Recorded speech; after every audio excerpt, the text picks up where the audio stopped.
प्यारे बच्चों, जितने लोग प्यारे बच्चों 2025 में गृह विज्ञान का पेपर दे करके चले आए हैं और जिनका कोड 823 CH है, वो लोग अपना एक एक करके प्रश्न मिला लीजिए और कमेंट करके बताइएगा कि आप सभी लोगों का कितना प्रश्न जो है प्यारे बच्चों सही हुआ है। ठीक है, एक एक प्रश्न को मिलाना है और बताना है। पहला प्रश्न था कि बजट का सर्वाधिक महत्वपूर्ण मद है, शिक्षा है कि मनोरंजन है कि फैशन है कि भोजन है। तो देखिए, यह मनोरंजन तो होगा नहीं, फैशन भी नहीं होगा और शिक्षा और भोजन में लड़ाई है।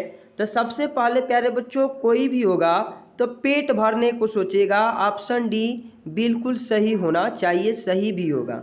अब चलिए 2 नंबर क्वेश्चन को मिलाइए कि अप्रत्यक्ष आय है, जमा धनराशि का ब्याज, निःशुल्क आवास, वेतन या कृषि से प्राप्त आय। अप्रत्यक्ष आय कौन सा इसमें है प्यारे बच्चों?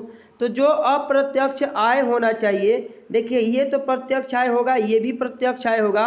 यहाँ 50/50 का दोनों पे चांस है, लेकिन कृषि से प्राप्त आय को प्यारे बच्चों अप्रत्यक्ष आय माना जाता है, क्योंकि इसकी कोई गारंटी नहीं है कि होगा कि नहीं होगा, आएगा कि नहीं आएगा। बाकी बहुत सारे बच्चे निःशुल्क आवास भी लगाए होंगे, तो अपना कमेंट करके बताइएगा। अब हम लोग आगे बढ़ते हैं। तो प्रश्न अगला है कि सफाई का आधुनिक उपकरण क्या है? आधुनिक उपकरण क्या है? वैक्यूम क्लीनर है, गीजर है कि ओवन है कि इनमें से कोई नहीं? तो देखिए, गीजर जो होता है ना, जो प्यारे बच्चों जो है पानी गर्म करने के लिए आता है, तो इसका राइट आंसर जो होगा वो वैक्यूम क्लीनर हो जाएगा। क्या हो जाएगा? Vacuum cleaner. ऑप्शन ए बिल्कुल यहाँ से सही हो जाएगा। अब हम लोग आगे बढ़ते हैं। तो आगे हमारा प्रश्न है कि फूलों को अधिक समय तक ताज़ा बनाए रखने के लिए फूलदान के पानी में क्या डालना चाहिए? सोडा डालना है, नमक डालना है, साबुन डालना है या दूध डालना है? तो देखिए, नमक डालना जरूरी है। एकदम सारे के सारे क्वेश्चन मेरे प्यारे बच्चों जो सुबह में हमने मैराथन वाली जो लाइव आया था उसमें से सारे क्वेश्चन फंस गए हैं। और जो बच्चा नहीं भी देखा है, जा करके हमारे चैनल अक्षय क्लासेज पर विजिट करके मिला लीजिए। 1 किलोग्राम दाल का मूल्य 80 रुपया है, तो 6 केजी दाल का मूल्य पूछ रहा है, यानी कि 6 से आपको क्या कर देना है? गुणा कर देना है 80 में, और आंसर जो प्यारे बच्चों होगा वो हो जाएगा 480 रुपया।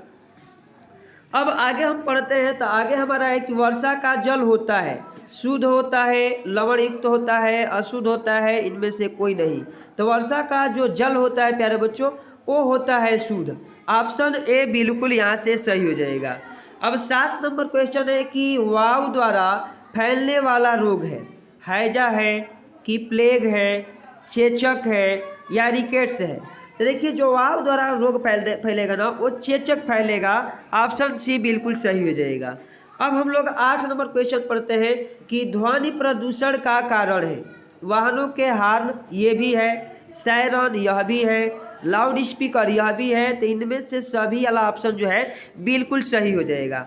अब हम लोग 9 नंबर क्वेश्चन को पढ़ते हैं। तो 9 नंबर क्वेश्चन है कि शरीर का तापमान नापने के लिए प्रयोग किया जाता है लैक्टोमीटर, बैरोमीटर, हाइड्रोमीटर या थर्मामीटर? तो देखिए, शरीर का तापमान नापने के लिए थर्मामीटर का प्रयोग करते हैं। ऑप्शन ए बिल्कुल सही हो जाएगा। अब ऑप्शन प्रश्न संख्या 10 है कि धड़ से नीचे, यानी कि नीचे के भाग को, नीचे के वस्तुओं को नापने के लिए आवश्यक माप क्या है? तो देखिए, गला जो है प्यारे बच्चों ये ऊपर आ जाएगा, ये नहीं होगा। गला इसमें दिख गया, ये भी ऊपर नहीं होगा जाएगा। वक्ष जो है चेस्ट को कहते हैं, कंधा जो है, तो ये नहीं होगा। तो राइट आंसर इसका बी हो जाएगा। ठीक ना? लंबाई, सीट और पैज। ठीक है। अब प्रश्न संख्या जो है 11 पढ़िए। नील का प्रयोग कब करेंगे आप? रेशमी वस्त्र पर करेंगे, ऊनी वस्त्र पर करेंगे, रंगीन वस्त्र पर करेंगे या सफ़ेद सूती वस्त्रों के लिए जो है नील का प्रयोग होता है? ठीक है, सारे के सारे क्वेश्चन यहाँ से ही मैच कर गए हैं। और गीजर की क्या उपयोगिता है? तो भाई गीजर केक बनाने में, पानी गर्म करने में, ब्रेड बनाने में या पानी ठंडा करने में? तो गीजर का क्या उपयोगिता है? तो प्यारे बच्चों इसका उपयोग हो जाएगा कि पानी को गर्म करने के लिए गीजर का प्रयोग करते हैं। ऑप्शन बी यहाँ से बिल्कुल सही हो जाएगा। अब ऊर्जा का प्रमुख साधन क्या है? प्रोटीन है, विटामिन है, कार्बोहाइड्रेट है या खनिज है? तो कार्बोहाइड्रेट है, ऑप्शन सी बिल्कुल सही हो जाएगा। अब हम लोग 14 नंबर क्वेश्चन पढ़ते हैं। खट्टे फलों में मुख्य विटामिन है, vitamin A, vitamin B, vitamin C या विटामिन डी? तो देखिए खट्टे फल हम कई बार नींबू वाला जो है नाम लेकर के बताए थे कि विटामिन सी यहाँ हो जाएगा। ठीक है। उत्तम स्वास्थ्य का प्रतीक है, सुंदर बाल ये होगा, चमकीली आंखें ये भी होगा, मजबूत मांसपेशियां ये भी होगा। इनमें से सभी ऑप्शन जो है सही है, तो ऑप्शन जो है डी सही हो जाएगा। शिशुओं में मेरुदंड की कितनी अस्थियां होती है? ठीक है, ये आपको बताना है प्यारे बच्चों। तो इसका राइट आंसर क्या हो जाएगा? 33, 36, 39 या 40? तो ये तो दो होंगे नहीं, ठीक है, ये होना चाहिए, ऑप्शन ए बिल्कुल सही होना चाहिए। चलिए अब हम लोग आगे बढ़ते हैं। मोच आने पर निम्न में से किसका प्रयोग करते हैं? डिटॉल का करते हैं, आयोडेक्स का करते हैं, सोडियम का करते हैं या लौह तत्व का? तो देखिए जब भी मोच आएगा ना तो आप लोग आयोडेक्स का प्रयोग करोगे, ऑप्शन बी यहाँ से बिल्कुल सही हो जाएगा। अब हम लोग प्रश्न संख्या चलते हैं 18 पर। कौन सा श्वसन अंग का हिस्सा नहीं है? नाक है, हाथ है, फेफड़े है या श्वास नली है? श्वास नली है ये है, फेफड़ा है ये है, हाथ जो है ना यही ऑप्शन सही हो जाएगा, ऑप्शन बी यहाँ। ठीक ना। अब चलिए हम लोग 19 नंबर पढ़ते हैं कि स्ट्रेचर का प्रयोग होता है। स्ट्रेचर का प्रयोग कहाँ होता है? तो रोगी को ले जाने के लिए होता है, ऑप्शन डी बिल्कुल सही हो जाएगा। अब हम लोग पढ़ते हैं 20 नंबर कि बर्फ की टोपी का प्रयोग करते हैं ठंडे से बचने के लिए, नींद के समय, तीव्र ज्वर में या विष खाने पर? तो राइट आंसर इसका सी हो जाएगा।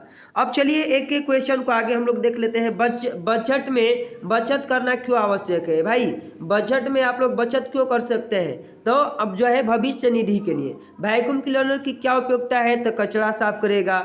गृह सजा में लय का क्या अर्थ है? ये आपको बताना था, आप लोग बता कर कहे होंगे। अशुद्ध जल द्वारा फैलने वाला रोग कौन सा है? तो हैजा है, ये भी आप लोग बता लिए होंगे। रोग प्रतिरोधक क्षमता से आप क्या समझती हैं? यह कई बार मैंने बताया। हरी सब्जियां हमारे भोजन का प्रमुख अंग क्यों माना जाती है?